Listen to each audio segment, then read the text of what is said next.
¿Qué tal, compañeros? Hoy vamos a ver el tema de tensor de inercia. Entonces saludos a Luébano, que la semana pasada se me olvidó saludarlo. Bueno, antes de comenzar este tema, voy a mostrar las soluciones de los ejercicios que les dejé la semana pasada. Aquí está el primero, aquí está el segundo, aquí está el tercero, aquí está el cuarto.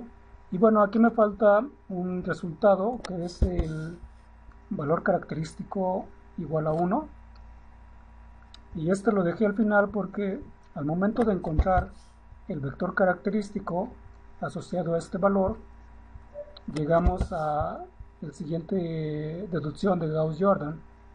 Entonces, como les dije la semana pasada, si en el sistema de ecuaciones no pueden deducir cuánto vale una variable, entonces ustedes pueden darle el valor arbitrario a esa variable, como es en este caso.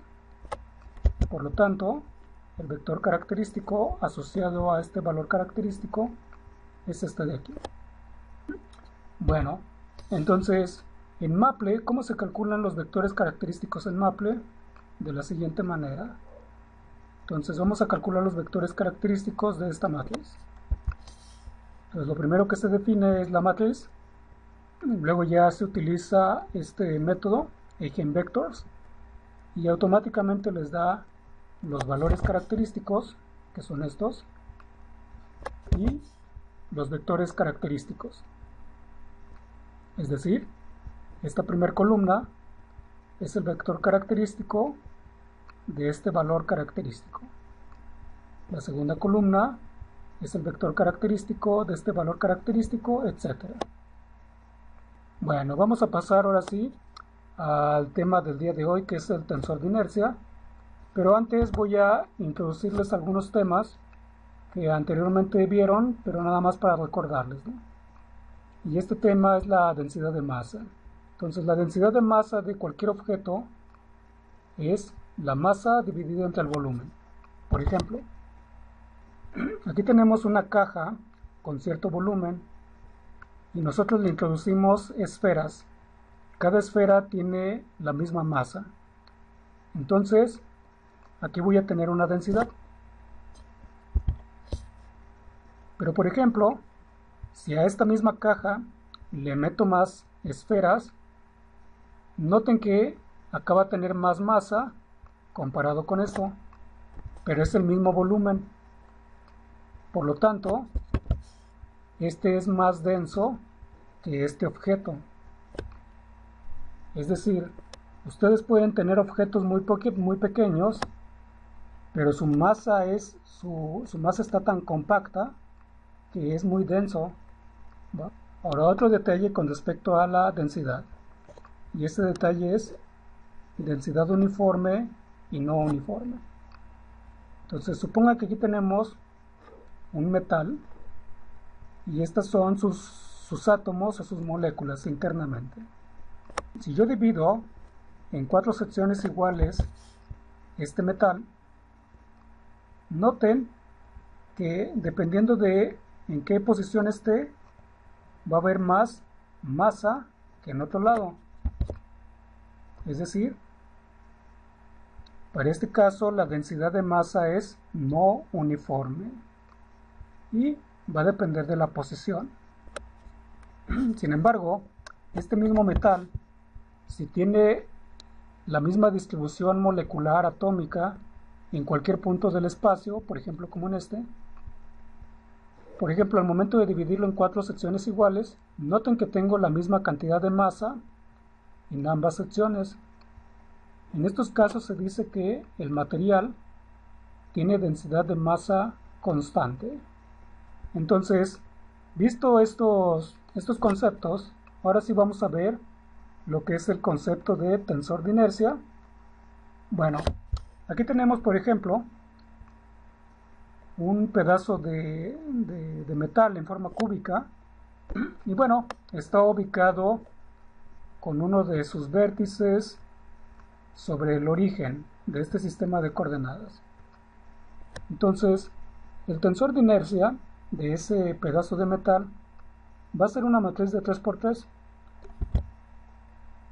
dada de esta forma, donde cada una de las componentes me va a decir la inercia en la dirección correspondiente. Por ejemplo, esta componente me dice la inercia en la dirección X. Esta componente me dice la inercia en la dirección YXY. Esta componente me dice la inercia en la dirección XZ. O por ejemplo, esta componente me dice la inercia en la dirección YZ, etcétera. Entonces, para los que ya llevaron algo de mecánica de esfuerzos, esto está relacionado, ¿no? Por otra parte, acuérdense que la inercia es una forma de resistencia para oponerse al cambio. Ahora, estas componentes XY y YX son iguales, al igual que la componente XZ y ZX, y la componente YZ y la componente ZY. Entonces, en ingeniería de materiales y ingeniería de diseño, es muy importante conocer el tensor de inercia asociado a un objeto. Entonces, este tensor de inercia, las componentes van a tener valores dependiendo del sistema de referencia que se elija. Pero en general, para calcularlas, son integrales triples dadas por esta forma, donde esta ρ es la densidad de masa del objeto. Y bueno, acá están las otras componentes. Entonces, todo esto es un mundo muy interesante de ingeniería de diseño e ingeniería de materiales. Bueno, entonces voy a poner un ejemplo para que vean el cálculo de las componentes. Pero antes, les dejo esta animación. Y el título dice: Thanos conoce acerca del tensor de inercia. Entonces, quien me explique por qué Thanos conoce del tensor de inercia basado en esta animación, se llevará 3 participaciones. Bueno, vámonos con el siguiente ejemplo. Dice: calcular el tensor de inercia para una lámina cuadrada de aluminio de longitud de 1 metro, espesor 0.002 metros, basado en este sistema de referencia. Es decir, el sistema de referencia o el origen se pone en el centro de la lámina. Asuma que la densidad de masa es uniforme y es de 2.700 kilogramos por metro cúbico. Entonces, lo que queremos calcular es el tensor de inercia o la matriz de 3×3 asociada a este metal. Pues para ello necesitamos conocer o calcular las componentes, ¿no? Es decir, las 3 integrales. Entonces, en este caso, como aquí está mi punto de referencia, la coordenada X, que sería esta, pues va desde menos 0.5 hasta 0.5. La coordenada Y, pues también, ¿no? Desde menos 0.5 hasta 0.5. Y la coordenada Z, que es la altura, pues es desde 0 hasta 0.002. Resolviendo estas integrales, me da este resultado. Así también para la componente Y y la componente Z. Ahora, las componentes cruzadas, ustedes pueden corroborar que son 0. Por lo tanto, en base al sistema de referencia en el que calculamos este tensor para la lámina pasada, nos queda esta matriz. Y noten, por ejemplo, que los valores y vectores característicos de esta matriz son estos. Ahora, ¿qué significan los vectores característicos de este problema? Noten que ya estamos vinculando un problema de la vida real con un problema numérico que ustedes aprendieron la semana pasada de cómo calcularlo. Entonces noten, estos vectores característicos no es otra cosa más que los ejes principales de inercia.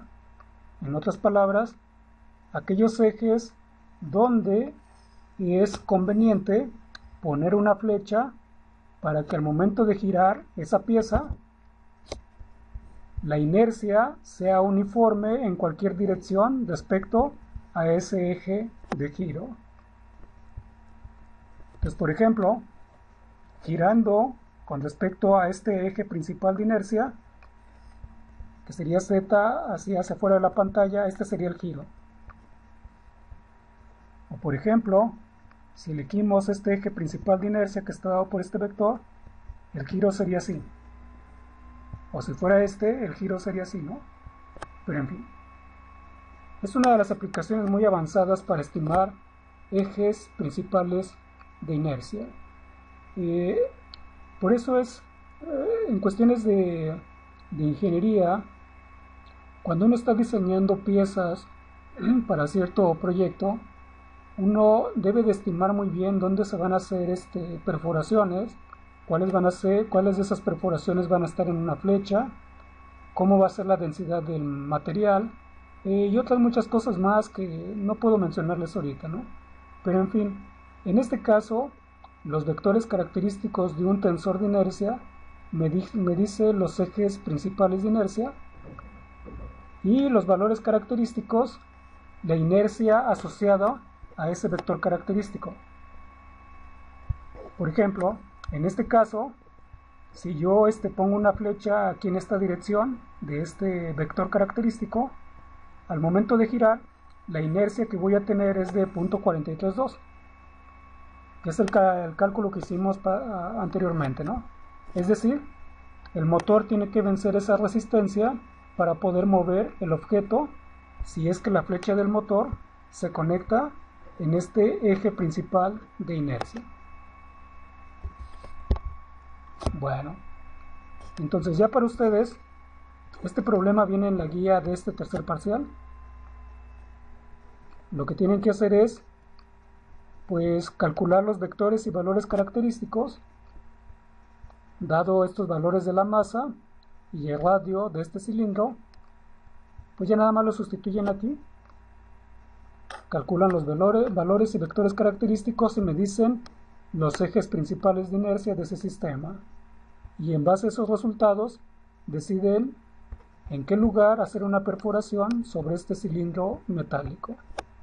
Bueno, por hoy es todo. Espero que hayan comprendido algo respecto a este tema de tensor de inercia. Posteriormente voy a hacer otros ejemplos y encargarles otra tarea. Saludos.